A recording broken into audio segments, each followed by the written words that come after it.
ఓ పక్క మనం చూస్తున్నాం పాకిస్తాన్ సైనికుడు ఆఫ్ఘన్ సైనికుల దగ్గర ఎలా ఏడుస్తున్నాడో మనం చూస్తున్నాం. ప్లీజ్ నన్ను వదిలేయండి, మీకు దండం పెడతానని చెప్పేసి వాళ్ళని బ్రతిమలాడుకుంటూ ఏడుస్తున్నాడు. అదే మన శత్రు దేశం దగ్గర మన సైనికుడు దొరికినప్పుడు ఎలా ఉన్నాడో చూశారు కదా. సింహంలాగా వాళ్ళ ముందు కూర్చొని ఏమాత్రం బెరుకు లేకుండా, ఏమాత్రం భయం లేకుండా, చాలా ధైర్యంగా, చాలా నీచమైనటువంటి దేశం అని తెలిసినా, వాళ్ళు ఎంత నీచులో తెలిసినా, ఎలా టార్చర్ పెడతారో, ఎలా ఇబ్బంది పెడతారో తెలిసినా ఏమాత్రం భయపడకుండా మన భారతదేశ ప్రతిష్టను ఎలా కాపాడాడో, మన భారతదేశ ధైర్య సాహసాలను తనలో ఎలా చూపించాడో మనం చూసాం. ఇక్కడ చూస్తున్నారా వాళ్ళ స్పిరిట్ ఏంటో చూస్తున్నారా? పాకిస్తాన్ సైనికుడు ఏడుస్తున్నాడు, వాళ్ళని బ్రతిమలాడుకుంటున్నాడు, ప్లీజ్ నన్ను వదిలేయండి అని చెప్పి ఏడుస్తున్నాడు అక్కడ.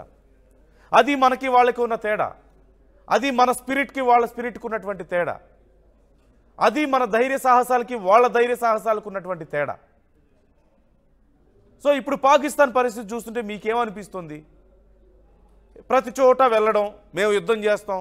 ఈ మధ్య కూడా మనం చూస్తున్నాం భారతదేశం మీద అణుబాంబులు వేస్తాం, మేము తలుచుకుంటే భారత్ ఈసారి భారీగా నష్టపోతుంది.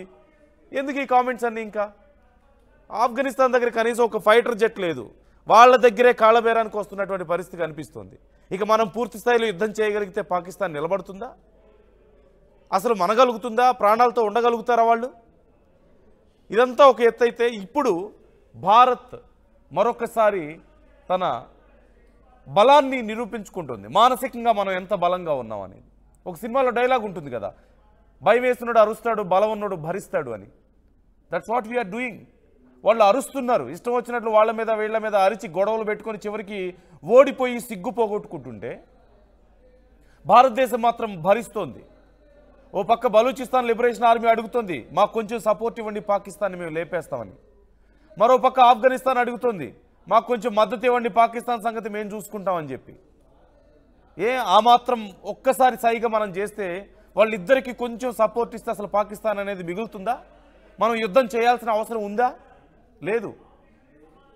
కానీ భారత్ అలాంటి పిచ్చి పని చేయట్లేదు. అంటే అలాంటి ఒక దేశాన్ని నాశనం చేయాలన్న ఆలోచనలు కానీ, కొంతమంది అక్కడ మూర్ఖులు, కొంతమంది అక్కడ ఉన్నటువంటి రాజకీయ నాయకులు, లేదంటే వాళ్ళ సైనికాధికారులు, అలాంటి ఒక మూర్ఖుల వల్ల ఆ దేశ ప్రజల్ని మనం మట్టు పెట్టడం ఇష్టం లేక, వాళ్ళు చేసిన తప్పులకి ఆ ప్రజల ప్రాణాలు తీయడం ఇష్టం లేక మనం జాగ్రత్తగా ఆలోచిస్తున్నాం, చాలా హుందాగా ఆలోచిస్తున్నాం. మీరేమనుకుంటున్నారు? పాకిస్తాన్ ప్రతిసారి ఇలా పరువు పోగొట్టుకొని సిగ్గు లేకుండా అడుక్కుంటున్నటువంటి పరిస్థితిని మీరు ఎలా చూస్తున్నారు? ప్రపంచ దేశాలు ఎక్కడైనా సమావేశం అయితే అక్కడికి వాళ్ళ ప్రధాని వెళ్తాడు, కనీసం రెస్పెక్ట్ ఉండదు, వాళ్ళని వీళ్ళని అడుక్కుంటాడు, మనం అది చేద్దాం ఇది చేద్దాం. రష్యాని కూర్చోబెట్టి అడుగుతున్నాడు వాళ్ళ ప్రధాని. షెహబాజ్ షరీఫ్ పుతిన్ని కూర్చోబెట్టి అడుగుతున్నాడు, మనం చాలా స్ట్రాంగ్గా ఉండాలి, మనం బిజినెస్ చేయాలి అని చెప్పి. భారతదేశం కోసం అమెరికాకే వార్నింగ్ ఇచ్చినటువంటి మిత్రదేశం రష్యా, భారతదేశం మిత్రదేశం పాకిస్తాన్తో సంబంధాలు నెరుపుతుందా? అసలు పాకిస్తాన్తో వ్యాపారం చేస్తుందా? సిగ్గుండాలి అడగడానికి ఆ మాట. అంటే భారతదేశానికి ఫ్రెండ్షిప్ అయినప్పుడు, ఫ్రెండ్షిప్ చేసినప్పుడు వాళ్ళు మాతో ఎందుకు చేయరు, మాకేం తక్కువ అని ఆలోచిస్తున్న తీరు సిగ్గుండాలి అడగడానికి. చైనాలో జరిగిన సదస్సులో కనీసం ఎవరైనా పట్టించుకున్నారా పాకిస్తాన్ని? సిగ్గుతో తలంచుకున్నాడు వాళ్ళ ప్రధాని. ట్రంప్ మాట్లాడుతుంటే నోటికొచ్చినట్లు ఏదైనా చెప్పగలుగుతున్నాడా గట్టిగా? మళ్ళీ నోబెల్ పీస్ ప్రైజ్ ఇవ్వమని చెప్పి వాళ్ళ రికమెండేషన్. పాకిస్తాన్ రికమెండ్ చేస్తే ఎవరైనా నోబెల్ పీస్ ప్రైజ్ ఇస్తారా? ఎవరైనా ఇస్తారా? అసలు ఒక ఉగ్రవాద దేశానికి నాయకుడు, ఉగ్రవాదుల సంస్థకి నాయకుడు, వాళ్ళ ప్రధాని ఒక మాటలో చెప్పాలంటే, వాళ్ళ ప్రధాని వాళ్ళ సైనిక అధ్యక్షుడు, వాళ్ళు వెళ్ళి ట్రంప్కి నోబెల్ పీస్ ప్రైజ్ ఇవ్వమంటే ఇస్తారా? సిగ్గు, ప్రతి చోట సిగ్గు పోగొట్టుకోవడం, చేతగాక చివరికి మళ్ళీ బ్రతిమలాడుకోవడం, ఇంతకు మించి ఏమైనా చేస్తున్నారా?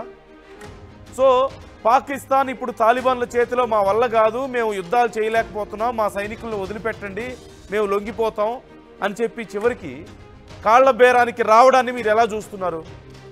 వీళ్ళు మళ్ళీ భారతదేశంతో యుద్ధం చేస్తారట, భారతదేశం మీద భారతదేశాన్ని నాశనం చేస్తారట. ఇప్పటికైనా తెలుసుకుంటే మంచిది. లేదంటే ఇక మొన్న చెప్పారు కదా, మా ఆర్మీ చీఫ్, మా ఎయిర్ ఫోర్స్ చీఫ్ చెప్పినట్లుగా భూమి మీద ప్రపంచ పటంలో పాకిస్తాన్ అనేది లేకుండా పోయే రోజు అతి త్వరలోనే వచ్చే అవకాశం ఉంటుంది. ఇప్పటికైనా రియలైజ్ అయితే బెటర్. మీకంటూ ఫ్రెండ్స్ ఎవరు లేరు, ఉందల్లా శత్రువులే. ఓ పక్క బలూచిస్తాన్ లిబరేషన్ ఆర్మీ, ఇంకో పక్క ఆఫ్ఘనిస్తాన్, ఇంకో పక్క మొన్న ఇజ్రాయెల్ కూడా మీ మీద దాడి చేసింది, మీ షిప్పుల్ని ధ్వంసం చేసింది. ఏం చేయగలిగారు? ట్రంప్ దగ్గరికి వెళ్ళి కాళ్ళ మీద పడి మా మీద దాడి చేయొద్దని చెప్పి మొరబెట్టుకోవడం తప్ప. ఇప్పుడు ఆఫ్ఘనిస్తాన్ చేతిలో కనీసం పూర్తిగా ప్రభుత్వం కూడా అక్కడ లేదు. కనీసం ఆఫ్ఘనిస్తాన్ని దేశంగా గుర్తించడానికి కూడా చాలా దేశాలు సిద్ధంగా లేవు. అలాంటి దేశం చేతిలో ఓడిపోయి వాళ్ళని ఏమీ చేయలేక మీ సైనికులు లొంగిపోయి వాళ్ళ కాళ్ళ మీద పడి ఏడుస్తున్నారు, మనం చూస్తున్నాం. ఇప్పుడు కాళ్ళబేరానికి వస్తున్నారు. So what you think of this state? Pakistan ఇలాంటి ఒక పరిస్థితిలో ఉండని మీరు ఎలా చూస్తున్నారు? మీకేమనిపిస్తుంది? ఇండియా ఏం చేయాలి ఇప్పుడు? నిజంగా బలూచిస్తాన్ లిబరేషన్ ఆర్మీ లేదంటే ఆఫ్ఘనిస్తాన్ అడగాల, పాకిస్తాన్ వేసేయండి అని చెప్పి ఒక మాట చెప్తే సరిపోతుంది, కానీ చేయొచ్చాలా? మన వైఖరిని ఎలా అర్థం చేసుకుంటున్నారు? పాకిస్తాన్ సిగ్గుమాలిన చర్యల్ని, ఈ మేకపోతు గాంభీర్యాన్ని మీరు ఎలా అర్థం చేసుకుంటున్నారు? పులిని చూసి నక్క వాతలు పెట్టుకున్నట్లుగా ప్రతిసారి భారత్ను చూసి ప్రగల్భాలు పలకడం, భారత్ను చూసి ఆ దేశాలతో వ్యాపారం చేస్తాం అనుకోవడం, భారత్ను చూసి మళ్ళీ మేమేదో యుద్ధం చేయగలిగే సత్తా ఉందని అనుకోవడం, చివరికి ఇదిగో ఇలా కన్ను లొట్టబోయి కొన ప్రాణంతో కొట్టుమిట్టాడుతున్నటువంటి పరిస్థితి. మీ అభిప్రాయాలు కూడా ఈ విషయం మీద కామెంట్ చేసే ప్రయత్నం చేయండి.